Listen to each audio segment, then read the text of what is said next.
दंडवत हो। उद्या अक्षतृतीया आहे। आम्हाला त्या संदर्भामध्ये कुठला विशेष विधी नाही आहे, परंतु तरीसुद्धा विशेष प्रसादतुल्य विशेष वंदन करण्याचा योग जो आहे तो आपल्याला प्राप्त होत आहे। या संदर्भातली जी लीळा आहे, आमच्या लीळा चरित्रामध्ये सुद्धा या सणाचा उल्लेख आलेला आहे। तो सण जो आहे तो स्वामींच्या ठिकाणी साजरा केला गेलेला आहे। मुळात म्हणजे स्वामींच्या सन्निधानी जी काही भक्त मंडळी होती ते जसं काही सण येईल त्या पद्धतीने स्वामींच्या ठिकाणी तो सण साजरा केलाच जायचा। आपण सुद्धा काय करत असतो, त्या सणाच्या निमित्ताने मग काहीतरी गोडधोड वगैरे ते बनवतो। याच्या व्यतिरिक्त आपण तो वेगळ्या पद्धतीने साजरा केला पाहिजे। आनंद खाण्यापिण्याचा नसतो बरं का, फक्त खाण्याच्या आधी आपल्याला तो आनंद असतो। खाताना 2-4 घास आनंद असतो, त्याच्यानंतर खाताना मग नंतर ते संपवायचं आहे, मग ते आनंद थोडासा बदलतो आणि खाल्ल्यानंतर परत आपल्याला काही त्रास वगैरे होतो वगैरे, किंवा तो आपण जो काही आनंद घेतो तो प्रापंचिक आनंद घेतो। पदार्थांच्या माध्यमातून जो आनंद घेतला जातो तो प्रापंचिक आनंद असतो, तो दुःख मिश्रित असा असतो। परंतु कुठलाही सण आला आणि तो स्वामींच्या सन्निधानी तो साजरा झालेला आहे, असा जर का तो सण असेल, मग तो होळी असेल, दिवाळी असेल, आता या ठिकाणी अक्षयतृतीया आहे, मग त्या सणाच्या दिवशी आपल्याला काय करावं लागेल, प्रापंचिक माध्यमातून तिथे आनंद घेता येणार नाही तुम्हाला। तो आनंद तसा येत नसतो, त्याला आनंद म्हणत नाही। तुम्हाला ईश्वरपैकी विहित विधींच्या माध्यमातून आनंद घ्यावा लागेल, तर मग तो तुम्हाला त्या दिवशी तो बरोबर योग्य पद्धतीने तुम्हाला त्या ठिकाणी आनंद प्राप्त होईल। जसं दिवाळीचा सण आहे आणि आमच्या स्वामींच्या सन्निधानी असलेली जी भक्त मंडळी आहे त्यांनी ना आंघोळ आहे, त्यांना ना नवीन कपडे आहेत, ना त्यांची केसांना वगैरे काही तेल वगैरे लावले, काहीच नाही आहे, ना उठणं आंघोळ पांघोळ काहीच नाही आहे। ते मळीन कपडे वगैरे असे घालून बसलेले आहेत सगळे, दिवाळीचं कुठलीही तयारी नाही आहे। आणि अशा वेळेला गावातली जी महाजन मंडळी आहेत त्या ठिकाणी आलेली आहेत। आता ते जे आले ते कसे आले, आंघोळ पांघोळ करून नवीन कपडे, टिळे तांबूळ वगैरे असं आणि अत्तर वगैरे लावून ते आलेले आहेत। आता ते पूर्णपणे असं सजून नटून आलेले आहेत सगळे, आणि स्वामींचं पूजा अवसर वगैरे संपन्न झाला, सगळं काही सगळे बसलेले आहेत। आणि अशा वेळेला स्वामींचे जे काही भक्त मंडळी जे निज किंकर आहेत, निज सेवक आहेत स्वामींचे, ते अशा अवस्थेमध्ये आहेत सर्व, म्हणजे साधारण म्हणजे साध्या अवस्थेमध्ये बसलेले आहेत सगळं, कुठलंही वेगळं म्हणजे ते त्या ठिकाणी जे इतर गावातले लोक आलेले आहेत ते प्रापंचिक सजून नटून आलेले आहेत। त्यांना आनंद कशाच्या माध्यमातून घ्यायचा आहे, अत्तराच्या माध्यमातून आनंद, नवीन कपड्यांच्या माध्यमातून, अलंकाराच्या माध्यमातून तो आनंद घेता येतो। आपलंही असं सण असलं की अलंकार वगैरे घातले की आपल्याला बरं वाटतं थोडं। तुम्ही म्हणजे मी याचं कधी काय गोष्टींचं मी निरीक्षण करतो, जेव्हा आपण नवीन कपडे घालतो इस्त्री वगैरे केलेले, ते नवीन कपडे घातल्या 1 तास तुम्हाला खूप बरं वाटतं, तुम्ही असं एकदम ऐश्वर्यामध्ये इकडे तिकडे फिरत असता। मग नंतर तुम्हाला असं होतं की कधी ते नवीन कपडे वगैरे आपण काढून ते परत जुने कपडे घातले की तुम्हाला खूप बरं वाटतं, असतं की नाही। तुम्ही कुठे नवीन चप्पल घालून जा आणि तिकडून येईपर्यंत तुम्हाला असं वाटतं कधी एकदा ते काढून आपली जुनी चप्पल घातली की तुम्हाला समाधान वाटतं। नवीन वस्तूचं समाधान आहे काही कालांतपर्यंतच असतं, नंतर परत आपण म्हणजे अशा प्रकारे आपल्याला आनंद घ्यायचा आहे तो प्रापंचिक माध्यमातून घ्यायला लागलात ना तुम्ही, की मग तिथे ती पूर्णपणे तुम्हाला निर्भेळ आनंद भेटत नाही, तिथे दुःख मिश्रित सुखच मिळतं। मग अशा वेळेला काही गावातली लोक असे प्रकारे प्रापंचिक पदार्थांच्या माध्यमातून आनंदी आहेत तिथे, आणि भक्त मंडळी जी आहेत त्यांच्याकडे अशा प्रकारचं कुठलंही सजणं नटणं वगैरे काहीच नाही आहे। मग अशा वेळेला आमच्या स्वामींनी काय केलं की भक्त मंडळींकडे अवलोकन केलं, आणि अवलोकन केल्यानंतर सगळ्यांना स्थितीचा संचार झाला आणि आनंद प्राप्त झाला। आता काय झालं की त्यांच्या सर्वांच्या चेहऱ्यावर एवढा आनंद ओसंडून व्हायला लागला। तुम्ही असं समजू नका की तुम्ही खूप अलंकार नवीन कपडे घातले म्हणजे तुमचा चेहरा प्रसन्न दिसतो, असं नसतं। उलट ती भीती मनात असते, आज जास्त अलंकार घातलेले आहेत म्हणजे ते सांभाळावे लागतात अलंकार पण, किंवा कपडे नवीन घातले ते खराब झाले नाही पाहिजे ह्याचं पण चेहऱ्यावर टेन्शन असतं. म्हणून तो फोटो काढणारा म्हणतो की हसा बरं थोडंसं, हसूनच नाही राहिले तुम्ही. जर का तुम्ही हास्यमुखच असाल तर तुम्हाला असं म्हणावंच नाही लागणार. आम्ही मामाजींचा फोटो काढतो, आम्हाला म्हणावं नाही लागत की हसा म्हणून. त्यांचा चेहरा एकदम हास्य प्रसन्न चेहरा आहे. अधिकरणांचे चेहरे बघा तुम्ही, प्रसन्न असतात, त्यांना म्हणावं नाही लागत की हसा म्हणून. ती प्रसन्नता कुठली आहे? चेहऱ्यावर प्रसन्नता मेकअपची नाही आहे, कोणीच मेकअप करत नाही. मग ती प्रसन्नता येते कुठून? ती अंतःकरणामध्ये जो विधी आचरण असतो ना, त्याचं सगळं या ठिकाणी प्रतिबिंबित होत असतं. तुम्हाला काय टेन्शन आहे मनामध्ये ते तुमच्या चेहऱ्यावर असतं. तसं तुमच्याकडे काय विद्वत्ता आहे, तुमच्याकडे काय आचरण आहे, विधी आहे, काय तुमचं विधिवर्तन आहे, आणि ते सर्व तुमच्या चेहऱ्यावर दिसतं. तुम्हाला जर का तुमचा चेहरा एकदम चांगला प्रसन्न करायचा असेल, सुंदर नाही म्हणत मी, प्रसन्न करायचा असेल, तर तुम्ही वचन पाठांतर करा, सगळी आचाराचं प्रकरण पूर्ण पाठ करा, विचाराचं पाठ करा, आणि ते मनामध्ये हे करा की मला वचनं पाठ झाली. अहंकाराने नका हे करू, मनामध्ये हे करा की मला देवानी जी वचनं पाठ करायला सांगितली त्यातलं एक प्रकरण माझं पाठ झालं म्हणून देवाचे आभार माना वगैरे, आणि ते मनामध्ये अंतःकरणामध्ये ते आठवा. तुमच्या चेहऱ्यावर एकदम प्रसन्नता राहील. म्हणजे अशा पद्धतीने तुम्हाला ही प्रसन्नता घेता आली पाहिजे. वस्तू अलंकाराची जी प्रसन्नता असते ती जास्त काळ टिकत नाही. म्हणून या ठिकाणी स्वामींनी अवलोकन केलं, सगळ्यांना आनंदाचा संचार झाला आणि सगळ्यांचे चेहरे इतके प्रफुल्लित झाले, प्रसन्न झाले की ते गावातले लोक जेव्हा भक्तजनांकडे आल्या त्यांनी बघितलं तेव्हा त्यांना असं वाटलं की आपण सगळं व्यवस्थित आलेलो आहोत, सजून नटून. पण थोड्या वेळाने जेव्हा पाहिलं तेव्हा त्यांना स्वतःपेक्षा ते भक्तिजनांचे चेहरे एकदम प्रसन्न वाटायला लागले. आजकाल लोकांकडे सगळ्या गोष्टी आहेत पण प्रसन्नता नावाचा भाग अजिबात नाही आहे. आनंद हा प्रकार नाही आहे अजिबात. फक्त तेवढ्यापुरते आपण ते तिथे हसतो वगैरे, स्माईल देतो, परंतु मुळामध्ये अंतःकरणामध्ये आपण पूर्ण दुःखी असतो. मग ती दुःखिता जी आहे ती स्वामींच्या सन्निधानी असलेल्या जीवांच्याकडे ती नाही आहे. त्या ठिकाणी त्यांना गरज नाही वाटली की नवीन कपडे घालावे. ते स्वामींना त्यांनी म्हटलंच नाही की आम्ही गावाला जातो, उठणं घेऊन येतो वगैरे काहीतरी वगैरे, नाही अजिबात. तिथेच थांबलेले आहेत. म्हणजे ते दिवाळीच्या दिवशी कुठे गेले पाहिजे होते? स्वतःच्या घरी गेले पाहिजे होते ते भक्त मंडळी, पण कोणीच गेलं नाही. त्यांना स्वामींचं सन्निधान हे सगळ्यात जास्त महत्त्वाचं वाटलं. आणि म्हणून आम्हाला सुद्धा आश्रमात आम्ही राहायचो संवत्सरला, वांबोरीला, तेव्हा काही मंडळी उन्हाळ्याच्या दिवाळीच्या सुट्टीमध्ये घरी जायचे. घरून बोलवणं असायचं म्हणा काय वगैरे, कारण काही लोकांना जावंच लागायचं.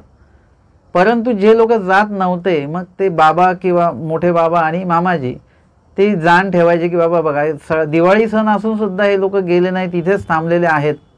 मग मामाजी काय करायचे, मामाजींना जे काय असा दातृत्वामध्ये आलेलं आहे ते सगळं असं समोर उलगडून ठेवायचं आणि आम्हाला बोलवायचं आणि सांगायचं की काय ज्यांना जे पाहिजे ते घ्या, फक्त एकाने एकच वस्तू घ्यायची.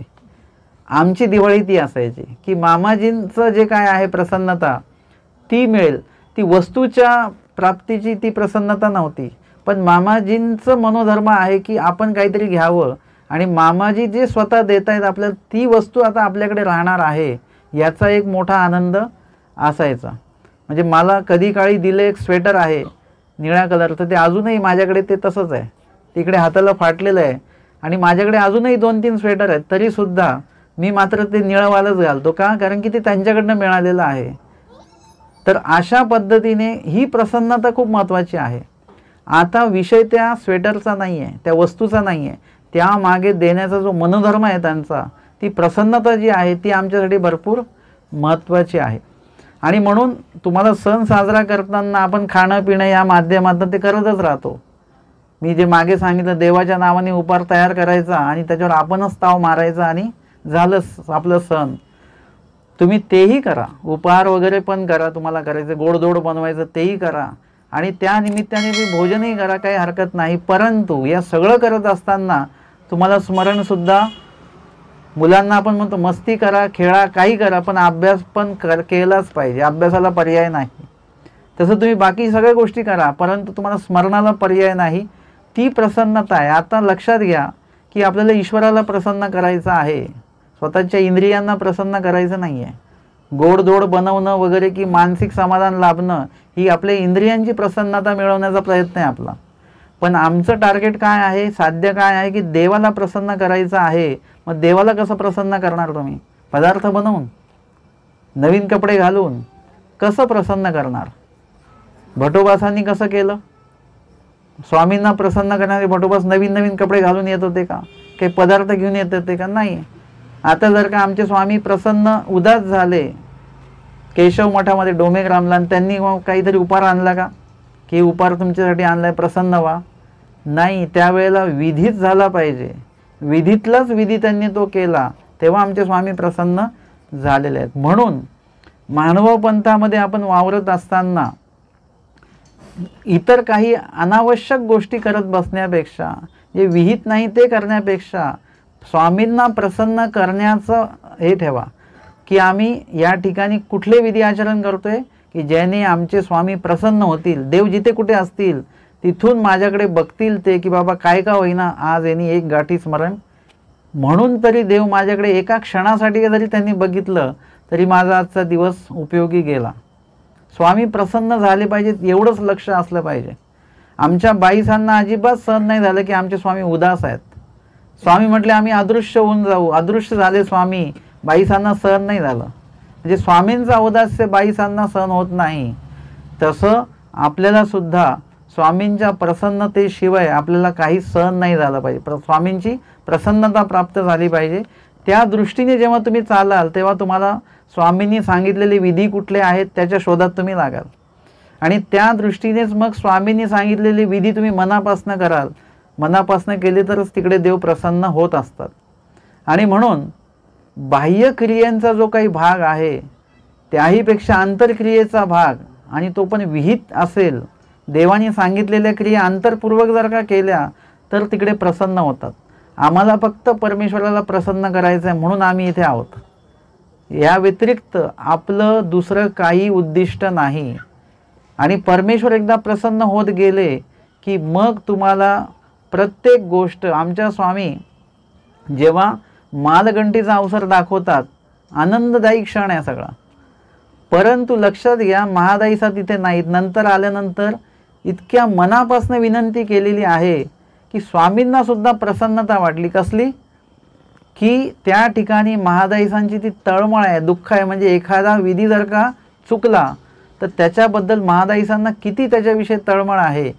आणि म्हणून स्वामी आधीला पसे बर्व प्रकारे, चांगल्या प्रकारे ते वेश परिधान करतात स्वामी, आधीपेक्षाही चांगलं. आणि आधीपेक्षाही चांगला अवसर स्वामी दाखवतात. हे कशामुळे बरं? कारण की तिकडे एक महादाईसांचं सहभाग अजून झालेला आहे, ज्यांच्यामध्ये अति अपार आवडी आहे, म्हणून स्वामी जास्त प्रसन्न झाले. स्वामी जेव्हा महादाईसा म्हणतात की तुम्ही जर का माईंभटांना भेटले असते तर तुमच्यासारखेच आहे साजात्य, जया तया अर्थ आयताची असे, तुमच्यासारखेच प्रश्न विचारतात, जिज्ञासा करतात. जे स्वामींना असे 2-3 लोक जरी समोर बसलेले असतील तर त्यांना अधिक प्रसन्नता आहे शास्त्र निरूपण करण्याची. आणि म्हणून बेलापूरला 7 अहोरात्र म्हणजे वेळ न दवडता स्वामींनी पूर्णपणे निरूपणामध्ये तो म्हणजे भक्तजनांच्या उपयोगी तो वेळ लावलेला आहे आणि पूर्ण निरूपण केले. ही प्रसन्नता याला म्हणतात.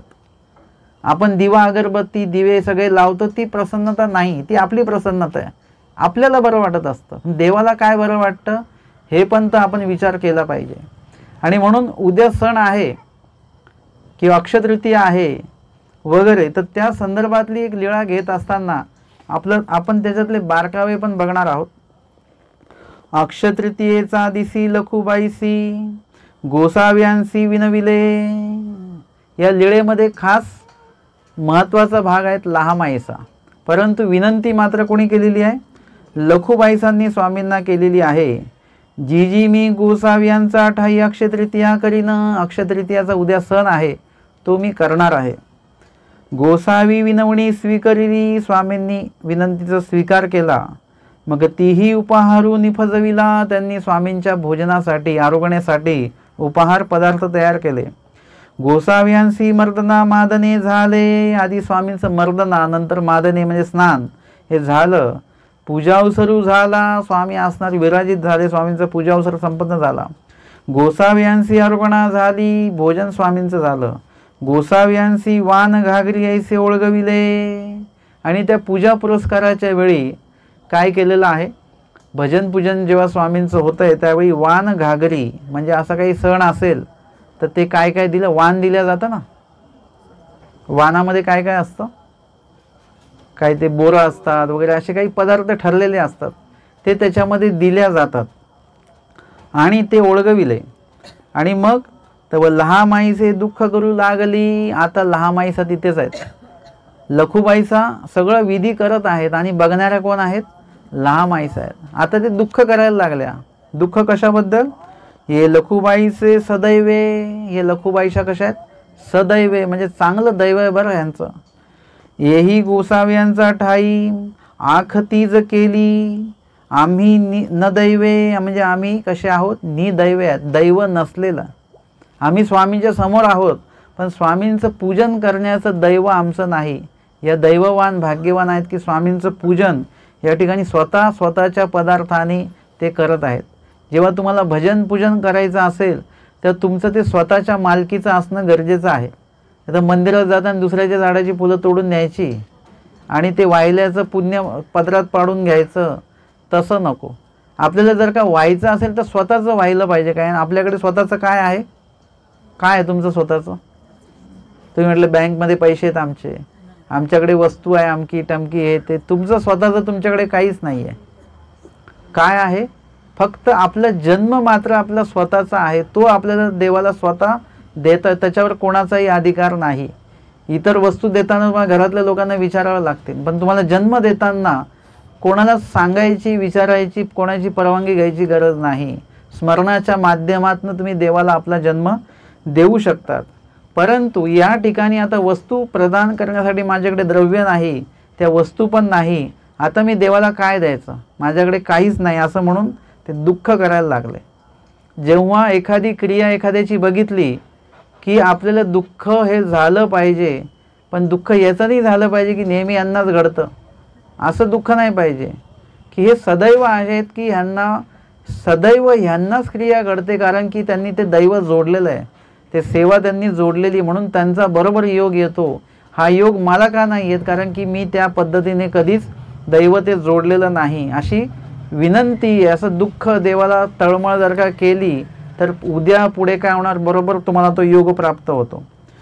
आमते काहीची नाही म्हणजे माझ्याकडे काहीच नाही देवाला समर्पित करण्यासाठी, अशी ती दुःख करायला लागली. मनामध्ये खूपच तिला वाईट वाटलं. म्हणजे एखाद्या अधिकाऱ्यांना आपण भेटायला गेलो, आपल्यासोबत काही लोक आहेत, त्या लोकांनी आपल्यासोबतच्या लोकांनी बाबांच्या भेटीसाठी काय काय वस्तू नेल्यात आणि आपण नेल्याच नाही. मग आपल्याला पश्चाताप होतो, अरे आपण काहीच नाही नेलं, आपण एवढा आलो प्रवासात, आपली बुद्धी नाही चालली की काहीतरी बाबांना अर्पण करण्यासाठी म्हणून आपण काही आणावं, आपल्या लक्षातच नाही आलं, म्हणून त्याचा पश्चाताप होतो, दुःख होतं. तर त्याचं काय फलद्रुपता अशी असते की ते दुःख तुमचं योग्य प्रकारचं असेल, तळमळपूर्वक असेल तर ते बरोबर देवापर्यंत पोहोचतं आणि परमेश्वर तुमची विनंती स्वीकार करतात. निळभट्ट भांडारेकरांना वाटत होते की स्वामींना अर्पण करावं, पण आता जे अर्पण करायचं होतं स्वतःच्या मालकीचं होतं जोपर्यंत, तेव्हा ते घेतलं नाही. आपण घर आणि सगळं त्यागून आलं, आता परत ते आणायचं कसं द्रव्य, परंतु त्याच्याविषयी दुःख होतं, तळमळ होतं. स्वामींनी तो योग घडवून दिला. आता परमेश्वर काय स्वीकारतात, मगाशी मी सांगितलं वस्तू स्वतःची पाहिजे, परंतु वस्तू नसेल तर मग काय पाहिजे, स्वतःचं तळमळ मात्र तुमची स्वतःची पाहिजे. आपल्याविषयी लोकांचीच तळमळ असते की यांना स्मरण घडावं. आपल्याच गुरुनिमित्तांना वाटतं की तुमचं स्मरण घडलं पाहिजे, आपल्याला कधीच वाटत नाही की मला स्वतःला स्मरण घडलं पाहिजे. म्हणून आपल्याला स्वतःला वाटलं पाहिजे, ती तळमळ निर्माण झाली पाहिजे. ती निळभट्टा तळमळ स्वतःची आहे. आता तळमळ तुमची स्वतःची असली पाहिजे. निळभट्टांना तो विधी घडला. लहामाईसांना सुद्धा ती तळमळ मनामध्ये निर्माण झाली. तशीच तळमळ महादाईसांना निर्माण झाली की द्रव्य कमी आहे आणि स्वामींना वस्त्र तर अर्पण करायचं आहे. आता ते स्वामींना अर्पण करायचं वस्त्र असं हलकं फुलकं घेऊन चालणार नाही, ते चांगल्याच प्रकारचं घेतलं गेलं पाहिजे. हे मानसिकता महादाईसांची आहे. अर्पण करायचं तर चांगलंच अर्पण केलं गेलं पाहिजे. काही लोक वस्त्र अर्पण करतात तर मग ते काय करतात, एकदम हलकं वस्त्र अर्पण करतात. आता जर का कोणी अधिकारी आहेत, कोणी आहेत, तर त्यांना कसं अर्पण केलं पाहिजे? आपण चांगल्या प्रकारचं वस्त्र अर्पण केलं पाहिजे. आपण आपल्यासाठी कपडे घेतो तेव्हा कसे घेतो? आपण हलके घेतो का?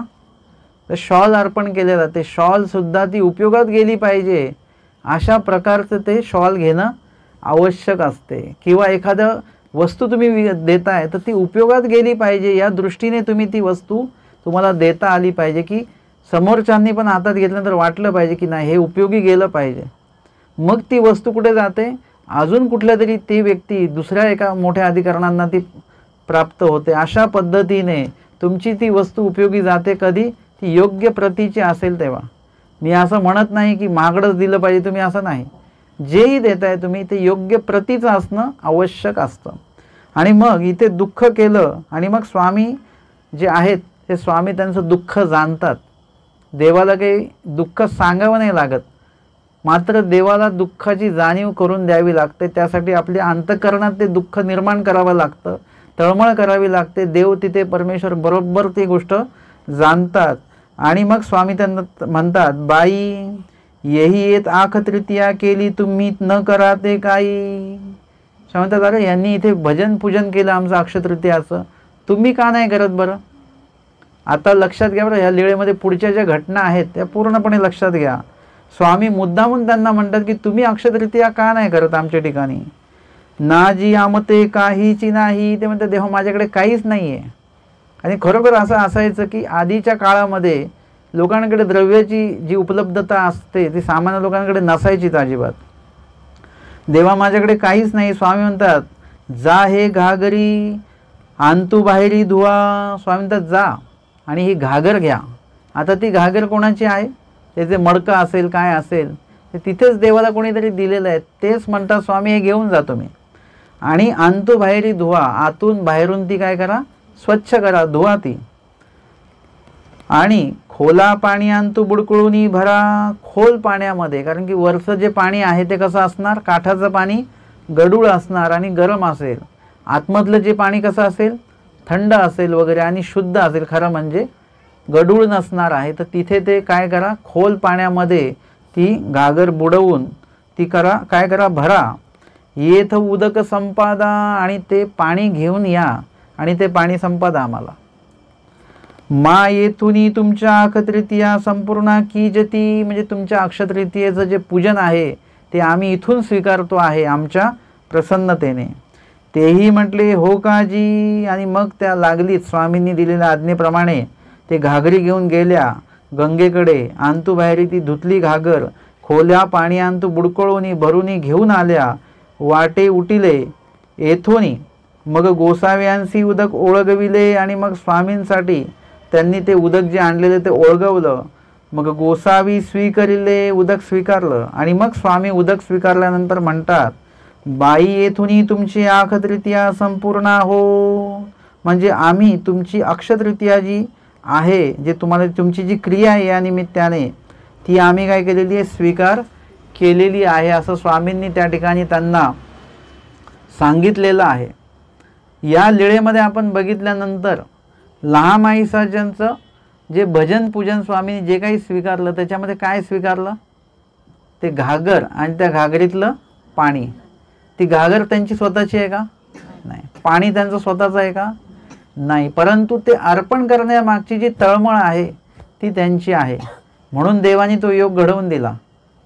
त्यानंतर ते जे काही पाणी त्याच्यामधनं ते घेऊन आलेले आहेत ते जाणं, ते भरणं, ते आणणं हे सगळं करण्यामागे त्यांची जी काही त्याच्यामध्ये विधी जो त्यांनी केला, त्यांचे जे कष्ट त्याच्यामध्ये उपयोगी पडलेले आहेत त्याची ती एक तळमळ आहे. त्याचं जे काही फलद्रुपता आहे ती त्याच्यातनं त्यांना गोमट प्राप्त होत आहे.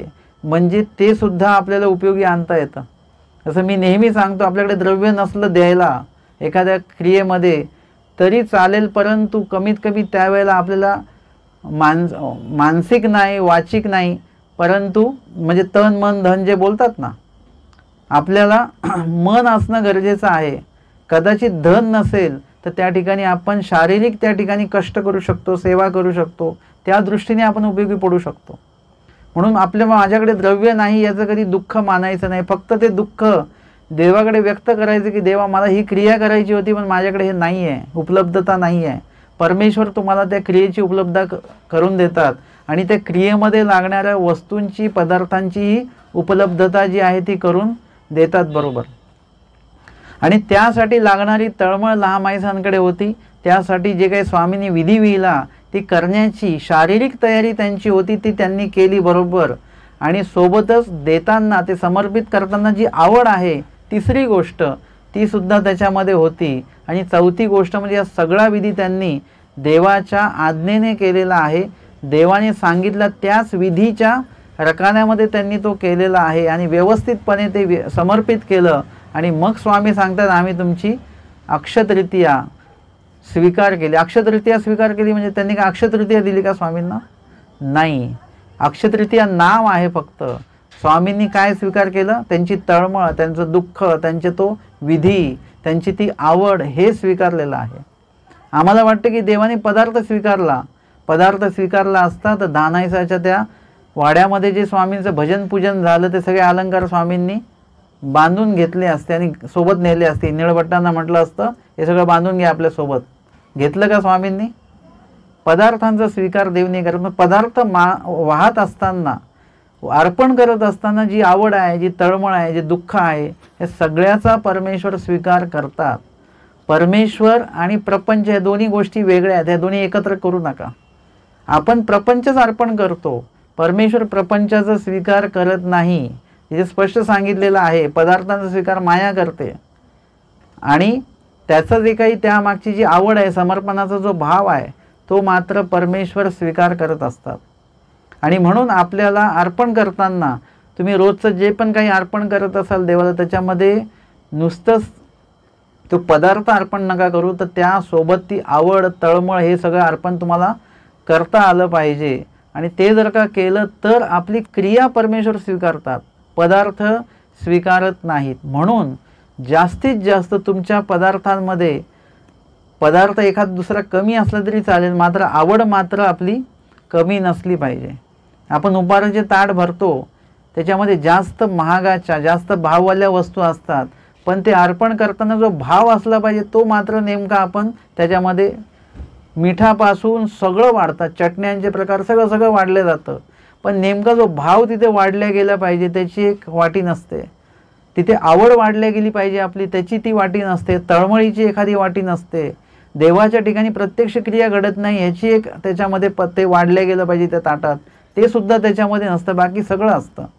आणि नेमकं देवाला तेच पाहिजे असतं. म्हणून या ठिकाणी क्रिया तुम्ही करा जे तुम्हाला अपेक्षित आहेत, बाह्यविधी पण करा, पण त्याच्यामध्ये अंतर, तळमळ, दुःख आणि आवड सगळ्यात महत्त्वाची. म्हणजे मी माझ्या देवासाठी हे करतो आहे याची एक आवड आपल्या अंतःकरणामध्ये असली पाहिजे. आणि कुठलाही सण असला तरी तो आम्हाला स्मरणाच्या माध्यमातून साजरा करता आला पाहिजे. तुमचं जर का सणाच्या दिवशी स्मरण चांगलं झालं, लीळा वाचन चांगलं झालं, लीळा श्रवण जर का चांगलं झालं, एखादा विधी घडला मार्गाच्या ठिकाणी, तर तुमच्यासाठी तो सण तुमचा साजरा झाला असं समजायचं. आणि त्याच पद्धतीने आपण काय करायचं, निर्गुण आनंद जो आहे तो प्राप्त करण्याचा प्रयत्न आपण करायचा. आणि तो सण आपला तेव्हाच साजरा होईल जेव्हा आपल्याला परमेश्वराचा आनंद प्राप्त होईल. तर दिवाळी सणाच्या दिवशी त्यांनी कुठलंच काही सजावट केली नाही स्वतःवर, फक्त देवाचा आनंद भेटला आणि त्यांचा तो सण साजरा झाला. आम्हाला सुद्धा देवाचा आनंद प्राप्त झाला पाहिजे, हाच आमचा सण. आता आपण कुठल्याही सणाशी बांधील आहोत का? तुम्ही रोज स्मरण करा, रोज आनंद होईल, रोज तुमचा सण आहे, रोज प्रसन्न असाल तुम्ही. कधीतरी आपल्याला कोणी म्हणजे काही वस्तू दिली, भेटवस्तू दिली की आपल्याला आनंद असतो. एखादा अलंकार आपल्याला प्राप्त झाला त्याचा आनंद असतो. नवीन कपडे भेटले त्याचा आनंद असतो. म्हणजे जसं आपल्याला एखादी वस्तू मिळते तसा तसा आनंद असतो. रोज जर का स्मरण घडलं आणि रोज जर का आनंद झाला तर रोजच सण आहे आपला. रोज परमेश्वराची आणि आपली गाढ भेट होते आहे. परमेश्वराशी भेटल्याचा एक अनुभव जो आहे तो आपल्याला कुठेतरी प्राप्त होतो. स्मरणाच्या माध्यमातूनच हे फक्त होऊ शकतं. म्हणून रोज स्मरण करा आणि रोज सण आपला आपण साजरा करा, आनंद घ्या. अशा प्रकारचं विवेचन जे आहे ते आपण या लीळेतनं आपण घेऊ शकतो. आजच्या या सत्रामध्ये आपण उत्तरार्ध 151 क्रमांकाची अक्षय तृतीये लहामाईसा आणीत म्हणजे आणलेलं उदक पान म्हणजे ते स्वीकारलं स्वामींनी, ही लीळा आपण श्रवण आणि चिंतन केलेली आहे. दंडवत हो.